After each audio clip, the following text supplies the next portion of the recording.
권미란의 인사이드 아웃 대가의 어깨 프리즘 투자자문 홍춘욱 대표님 모셨습니다. 안녕하세요. 네, 권미란 앵커님 안녕하세요. 반갑습니다. 대표님 모처럼 모셨습니다. 네, 오늘 어떤 주제를 가지고 얘기할까요? 저는 대표님이 써놓으신 명문을 보고 제가 박제를 했던 명문을 바탕으로 해서 오늘 인터뷰 주제를 준비했는데 보시죠. 만년 디스카운트 코스피 진입 시점은 네, 글도 많이 쓰시고 영상도 많이 만드시고 하시는 우리 대표님이신데요. 오늘 왜 우리 코스피가 만년 디스카운트인지, 언제 이 절호의 진입 시점이 나오는지, 그 규칙이 어느 정도는 있다면서요.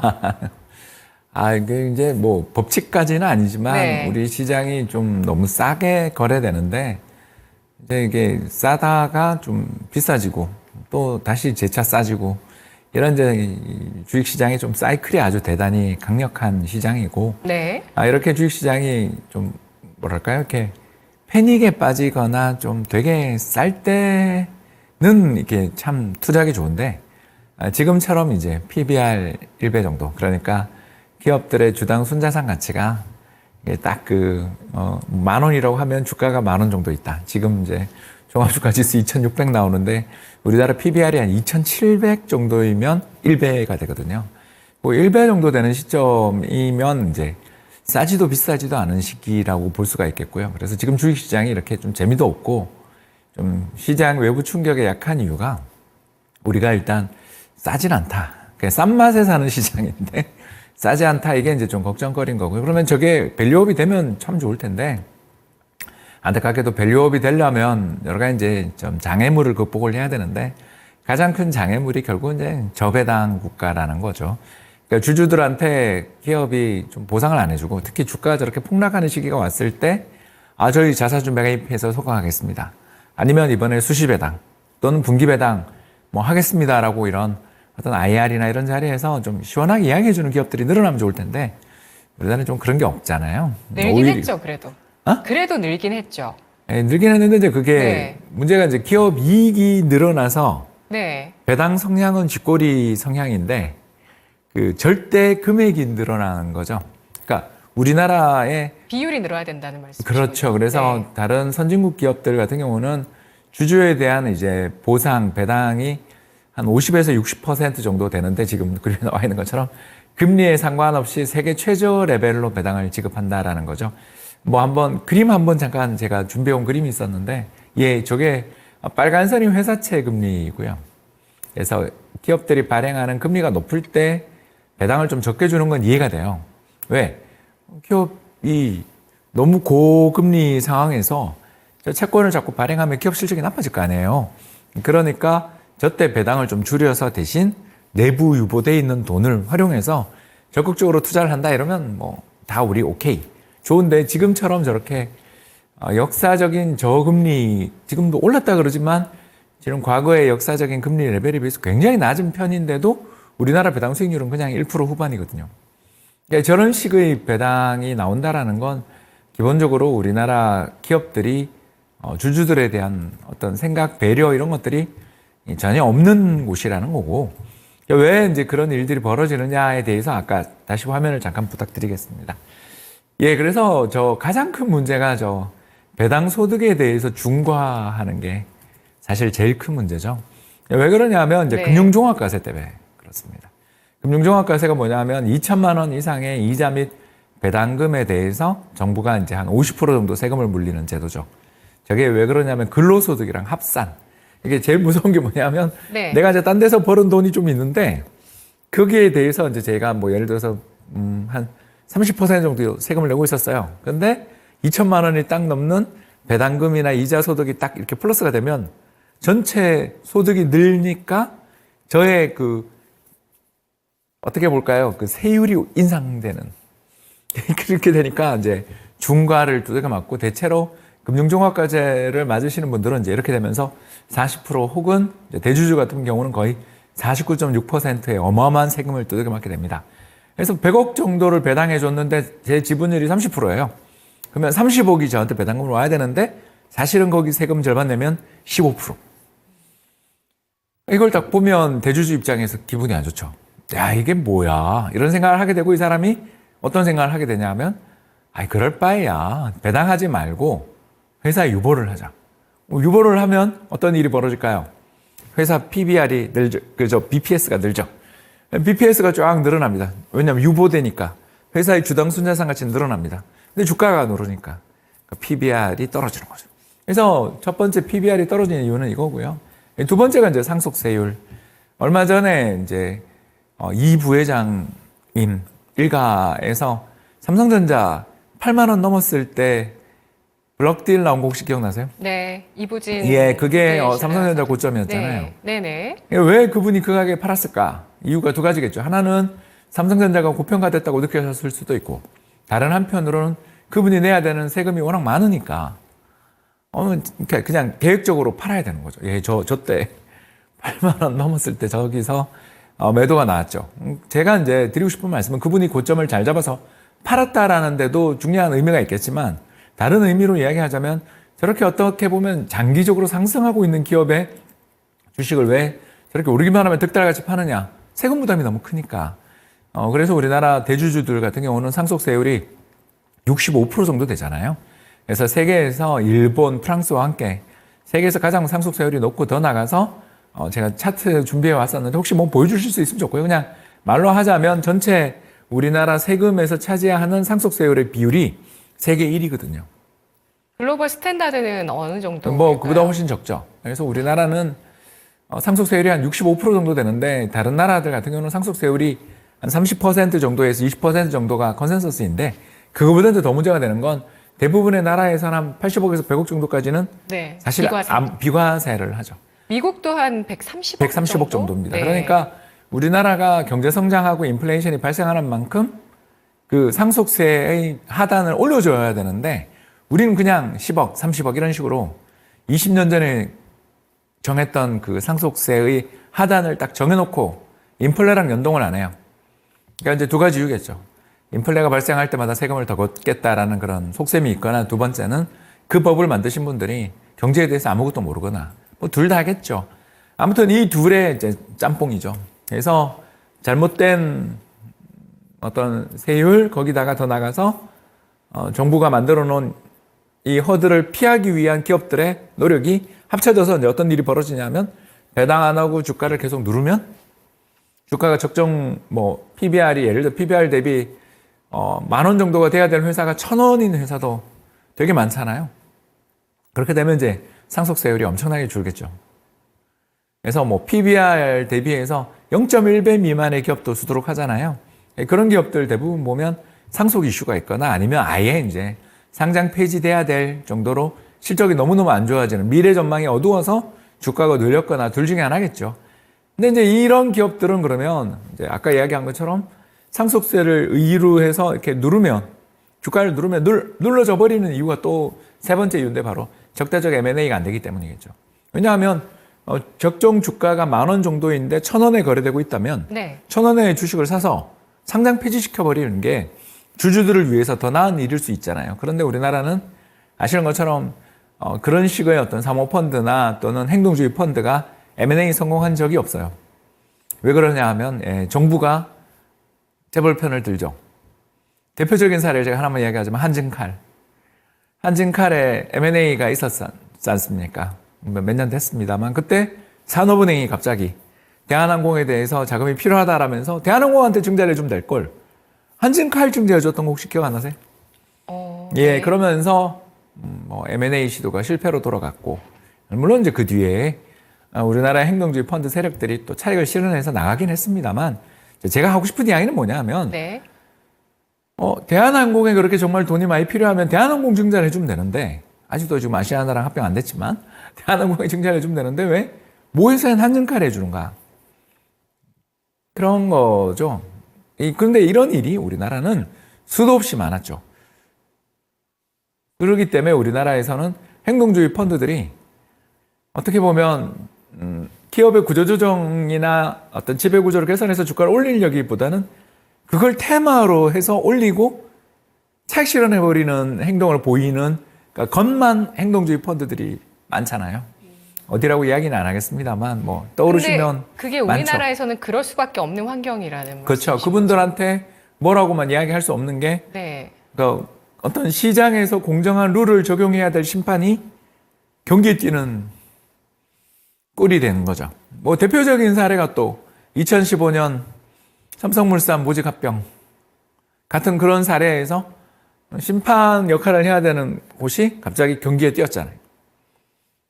그런 것처럼 저도 뭐 국민연금 출신입니다만 참 우리나라는 행동주의 펀드 하기 진짜 힘든 곳이다. 그리고 행동주의 펀드들도 또 그런 환경에 적응해서 행동주의 투자자라는 걸 해서 주가를 올리는 데 목적이 있고 또 그 뒤에 뭐 몇몇 우리 기억나실 테지만 엔터테인먼트 회사에서 또 그런 일들이 있었지 않습니까? 이 사례에서 보는 것처럼 우리나라는 세 가지 문제니까 배당을 많이 줄 이유가 없고 두 번째 주가를 누르면 어떤 기업들 입장에서는 이익이 되는 경우도 있고 마지막 세 번째는 이런 식으로 주가를 누르고 내부 유보만 많은 기업들은 시장에서 빨리 M&A 시켜서 퇴출시키는 게 나을 수도 있을 때가 있는데 전혀 그게 안 되는 이 모든 것에 이제 총종합이 코리아 디스카운트로 나오는 거고 이건 죄송합니다만 해결되기가 되게 어려운 세 가지 이슈다. 제가 다 어렵다고 저는 생각하고요. 그러면 이게 해소되지 않는다면 우리 시장에 투자를 어떻게 해야 되냐? 그래서 아까 우리 권미란 앵커가 저한테 질문하신 거 있잖아요. 우리나라 시장에 투자를 해야 되는 룰 또는 원칙 뭐냐? 말도 안 되는 저평가가 출현했을 때만 들어가자라는 거죠. 이게 어떤 레벨이냐 하면 주당 순자산 가치 대비해서 주가가 0.1배 기업도 있지만 이제 시장 전체 평균으로 보면 삼성전자 같이 좋은 회사도 있으니까 그런 회사들의 평균이 우리나라 PBR이 한 0.8배 정도 전후에까지 내려가는 시기. 위기죠. PBR 그렇죠. 0.8배면 위기 국면이다. 예, 이렇게 얘기하죠. 97년. 지수가 그럴 때. 예, 1997년 외환위기, 예. 2008년 글로벌 금융위기, 그리고 2020년 코로나 팬데믹 이런 사례들이 벌어지는 시기들이 우리나라 주가의 어떤 PBR이 0.8배 미만이거나 그 밑으로까지 외환위기 때 0.67배까지 갔었고요. 2008년 글로벌 금융위기 0.8배, 2020년 코로나 팬데믹 그 1450포인트일 때도 역시 0.8배 깨졌습니다. 그러니까 그런 시기들에 대해서 우리가 한번 관심을 가지자는 거죠. 저 굉장히 중요한 차트가 지금 나왔는데 네. 우리나라는 그러면 이 이야기를 잠깐 자연스럽게 또 넘어가나요? 잠깐 예. 제가 정리를 한번 해볼까요? 그러니까 우리나라 주식시장은 일단 운동장 자체가 기울어진 측면에 대해서도 과감하게 비판을 해주셨고, 그리고 세금 문제, 결국엔 세금 문제인 거잖아요. 모르겠어요. 평가를 해주셨는데. 그러니까 일부러 그렇게 했는지 네. 아무도 책임을 지지 않으려 하다 보니까 인식을 못한 걸 수도 이 있고요. 엉터리 제도를 끌고 왔는지는 저도 모르겠는데 네. 기본적으로 네. 기재부에서 세금을 더 많이 걷겠다라는 동기를 가지고 있는 건 이해가 되지만 그에 대해서 브레이크를 걸고 또 그 제도를 합리적으로 개편하는 건 결국 국회가 할 일인데 국회가 이런 거에 대해서 또 잘 몰랐던 것 같기도 하고 또 더 나가서 이런 사람들, 그러니까 이 제도로 인해서 혜택을 보는 사람들이 또 뒤에서 어떤 로비를 했을 수도 있겠죠. 근데 이게 다 혐의에 불과하지. 정확한 증거가 나오고 정확한 어떤 근거가 나온다면 당연히 이게 공론화되고 고쳐졌을 텐데 지금 시장에서 이런 이야기를 하는 사람이 몇 명 없잖아요. 그래서 이런 목소리도 더욱 필요한 것 같습니다. 예, 네. 책도 쓰고 강의도 하고 또 방송도 나오지만 잘 모르시더라고요. 그래서 네. 권 앵커가 이 주제로 좀 방송하자 그랬을 때 제가 좋다고 나온 건데 오늘 그 세 가지 이유에 대해서 방송을 들으신 분들은 많이 느끼셨을 것 같고요. 그래서 저는 우리나라 시장의 이제 특성이 이제 결론이 딱 나왔다라는 게 유통 시장이 아니라 발행 시장이다. 그러니까 네. 자금을 조달할 때만 주주에게 좀 우리가 이렇게 가서 주주님 저희 회사 지금 되게 미래 전망이 밝고 지금 돈이 굉장히 필요한데 도와주세요 하고서 꼬박꼬박 끓인 다음에 딱 발행을 하고 상장을 하고 증자를 하고 난 다음에는 뭐 단타 칠 거잖아. 우리랑 뭔 상관 있어. 이렇게 딱 냉정하게 돌아서는 야누스 같은 특성을 지닌 게 방금 보여드린 그림인데 한 번만 보여주시면 다음 네. 아까 보여주셨죠. 시가총액 네. 이 그림이 정말 무서운 그림인데요. 검정색 선이 뭐냐면 시가총액이고요. 파란 선이 코스피 지수입니다. 근데 우리나라 코스피 지수는 기본적으로 시가총액의 변화에 맞춰 연동의 주가를 만드는 시가총액식 지수입니다. 자, 그런데 시가총액은 저렇게 우리가 몇십 배 이상 커졌는데도 불구하고 주가는 왜 저 모양인가? 금방 그림에 나오는 것처럼 저 시가총액이 올라가면 코스피 지수도 올라가야 되는데 왜 우리는 이렇게 여기 있고 코스피는 여기 있고 시가총액만 올라가느냐. 결국 저게 뭐냐면 신규 상장 공모 증자 시비 발행 같은, 그러니까 주식시장에서 엄청난 주식의 공급이 발생했다는 걸 뜻하죠. 그래서 시가총액 지수인데도 격차가 벌어지는 이유는 결국 주가가 오른 게 아니고 주식 수가 는.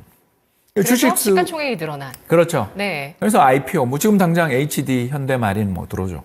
유상증자 뭐, 그렇죠. 주가 폭락했는데도 막 유상증자 때려버리죠. CB, 그 전환사채 막 발행해서 몇 년 전에 우리 제로 쿠폰 CB도 있었어요. 그러니까 이자도 안 주는 CB를 발행했다. 전부 주식 전환하라는 거잖아요. 그러니까 그런 식의 어마어마한 주식 공급들이 우리나라에서 벌어지니까 시장의 규모는 우상향, 굉장한 성장주죠. 지금 지수가 100이었는데 지금 단위가 만 단위까지 간다라는 건 몇백 배라는 걸 뜻하는 거잖아요. 그만큼 우리나라 시장은 엄청나게 커졌어요. 그 커진 것만큼 누가 돈을 댔냐? 개미들이 돈을 댄 거잖아요. 국민연금이 돈을 댔겠죠. 근데 이제 저렇게 시장이 커졌으면 저렇게 시장이 커지는 동안 기업들이 계속 시장에서 자금을 조달함으로써 살아남고 투자를 하고 부자가 됐으면 주주들에 대해서 보상을 해야 되는데 딱 뒤돌아서서는 내가 왜 하는 거죠. 아까 이야기했던 세 가지 이유로. 주주가 M&A도 안 되니까 주주가 무섭지도 않고 세금도 엄청나게 크고 특히 결정적으로 상속세나 이런 거 내기 싫으니까 또 그래도 되니까 그렇지 않습니까? 네. 우리나라는 상속세 관련해서 여러 가지 면세, 절세를 잘 하는 게 똑똑한 걸로 돼 있는 나라니까 이제 그런 나라에서 그럼 투자자도 이 시장을 좀 알고 와 따상이야 따따상이야 하고 들어가야 되냐 이거죠. 그날 팔겠다 단타 치겠다는 거죠. 그러면 단타를 치는 투자자들만 시장에 득식을 걸어요. 그러면 대주주 입장에서 아니 오늘 주주고 내일 남인데 그렇지 않습니까? 하루만 투자해도 장기 투자라고 생각하는 분이 많으니까 악순환이 이제 벌어지는 거예요. 당신하고 나하고 오래 볼 사이가 아닌데 내가 이 사람한테 잘할 이유가 없잖아요. 대주주 입장에서.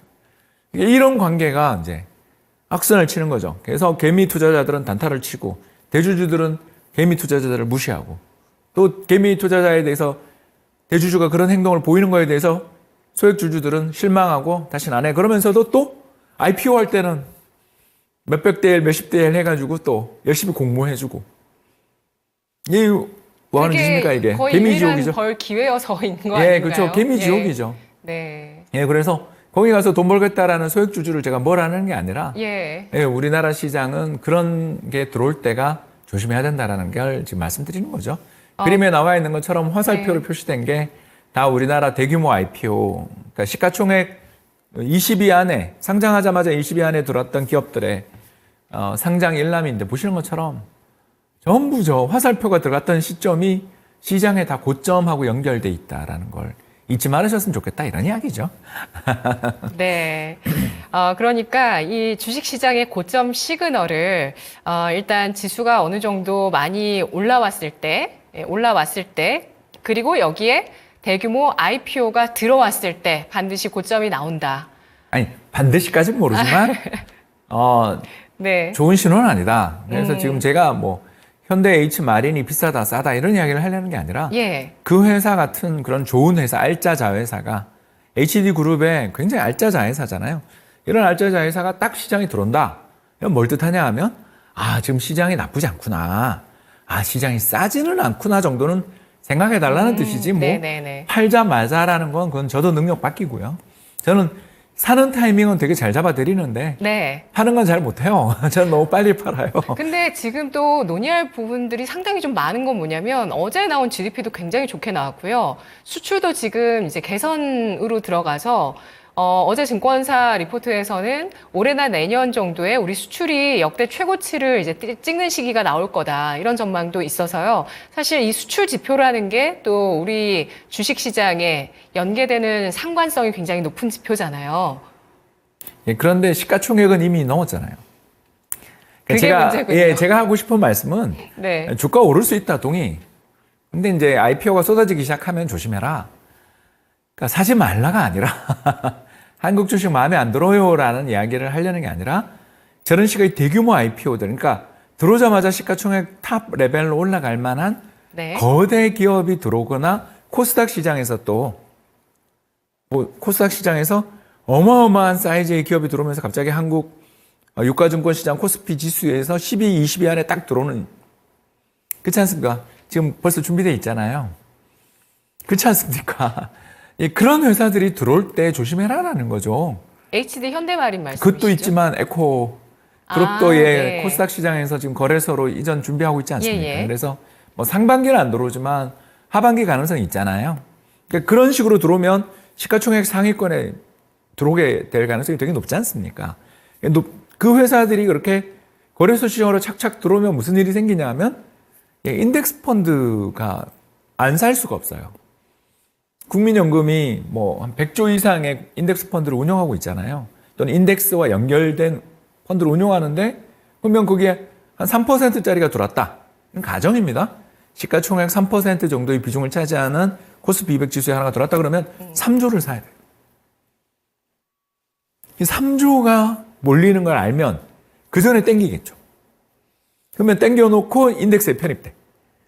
코스피 지수 200 지수에 딱 편입돼. 그리고 인덱스 펀드에 편입되면 그 전에 샀던 사람들이 인덱스 플레이를 하면서 국민연금의 인덱스 펀드 매수에 맞춰 다 팔겠죠. 그렇지 않습니까? 지분율 변화 우리 공시 다 보잖아요. 우리나라의 코스닥 시장에 있다가 거래소 시장으로 옮겼던 기업들의 지분율 공시 한 번만 살펴보시면 다 알거든요. 네. 그래서 국민연금이 국민들의 돈을 운용하는 곳이 대주주님들이나 또는 그 전에 크게 베팅하셨던 큰손들의 엑싯 출구가 되는 거죠. 네, SK온도 지금 시기를 특정하진 않았지만 IPO 예정이 되어 있는 상황이고요. 빠르게 좀 진행을 해보도록 하겠습니다. 시간이 얼마 없네요, 벌써. 예, 얘기를 듣다 보니까 벌써 제가 말이 많아서 시간이 죄송합니다. 없습니다. 너무 아쉬워요. 우리 주식시장은 2년 연속의 상승이 어렵다고 보시더라고요. 그리고 변동성도 큰 장인데 제가 봤더니 뭐 한 3년 정도는 올라가는데 어쨌든 20-30% 한해 올랐으면 그 다음에는 반드시 내리더라고요. 네, 그 이유가 뭘까요? 그렇게까지 심각한가요? 그 이유가 뭘까요? 특별한 위기 상황 아닐 때는. 예, 이제 두 가지죠. 네. 뭐 수출 비중이 너무 크고요. 우리 거래소 시장이나 코스닥 시장에 있는 시가총액 상위 기업들 대부분이 수출주. 아까도 보니까 뭐 다 KB금융 정도 제외하고는 다 수출주였잖아요. 우리 아까 봤지 않습니까? 거기다 이제 두 번째가 또 이게 문제가 밑에 잘 나와 있지만 주가가 상승할 때마다 증자랑 IPO로 자금을 조달하니까 이게 이제 오버행 이슈. 그러니까 그 내부자들의 매도가 이제 준비돼 있잖아요. 그분들 매도 물량이 적지 않단 말입니다. 그래서 그런 분들의 매도 물량이 나오면서 시장에 오버행 이슈를 주게 되니까 이게 자연스럽게 우리나라는 수출 비중도 되게 높은 데다가 뭐 어떻게 보면 경쟁력은 있지만 뭔가 이렇게 가격 결정력이 없다 보니까 저 그림에 나온 것처럼 되게 변동성이 크잖아요. 수출과 주가 변동성이 대단히 큰 시장이다 보니 이게 이제 안정성이 없는 거죠. 그래서 이제 세 번째 악순환이 이제 확보됐죠. 대주주가 뭐랄까 전횡하고 개미가 단타를 치고 이제 마지막 세 번째 수출도 저렇게 움직이니까 시장이 안정적인 맛이 없고 오를 때 되게 잘 오르는데 빠질 때 진짜 무서운. 예, 그리고 특히 개미 비중이 높을 때 그런 시장들의 특성이 레버리지 투자가 많아요. B2. 그래서 청산 리스크도 또 얼마 전에 조금만 빠져도 청산 이야기 나오잖아요. 그런 것들이 복합적으로 작용을 하기 때문에 우리나라 시장은 일단 안정성을 추구하는 분들은 맞지 않는 시장이고 이 시장에서 투자를 해서 돈을 벌고 싶다면 패닉에 빠졌을 때 그리고 금융시장에서 연쇄적인 청산, 반대매매 이야기가 나올 때가 오히려 좋은 때다. 이 말씀을 드리고 싶습니다. 네, 마지막으로 외국인도 지금 다음 달 2일에 발표 예정인 밸류어 프로그램에 대해서 기대를 갖고 있다는 분석들이 있습니다. 외국인은 어쨌든 지금 좀 많이 사준 상황인데요. 남은 한 해 우리 증시의 변수와 전략 간략하게 정리해 주시죠. 저는 뭐 상반기보다 하반기가 좋다. 주식시장은 좋아요. 제가 이야기한 게 돈을 벌 수 없어서 우리가 참 힘든 거지. 어디가 주도주가 오를까? 잘 모르잖아요. 그래서 제가 말씀드리는 것은 PBR이 0.8배 정도에 되는 저평가. 두 번째 수출 경기가 최악일 때, 즉 환율이 급등할 때. 마지막 세 번째는 지금처럼 환율이 좋을 때 우리나라 기업들이 그 뒤에 한 1년 정도 실적이 좋아요. 그래서 지금 실적 좋고요. 싸진 않지만 시장에 아직은 머물러 있어야 될 때다. 다만 너무 길게 장타를 노리지 말자. 이 말씀 좀 드리고 싶었습니다. 네, 알겠습니다. 정말 우리 주식시장이 그 분배 시스템으로서 발행도 하지만 또 역시 유통을 잘하는 시장으로서 잘 가기 위해서 악순환에 빠져 있는 상황인데요. 이걸 선순환으로 돌리기 위한 키포인트들 오늘 정말 잘 알아봤습니다. 분석 고맙습니다. 감사합니다.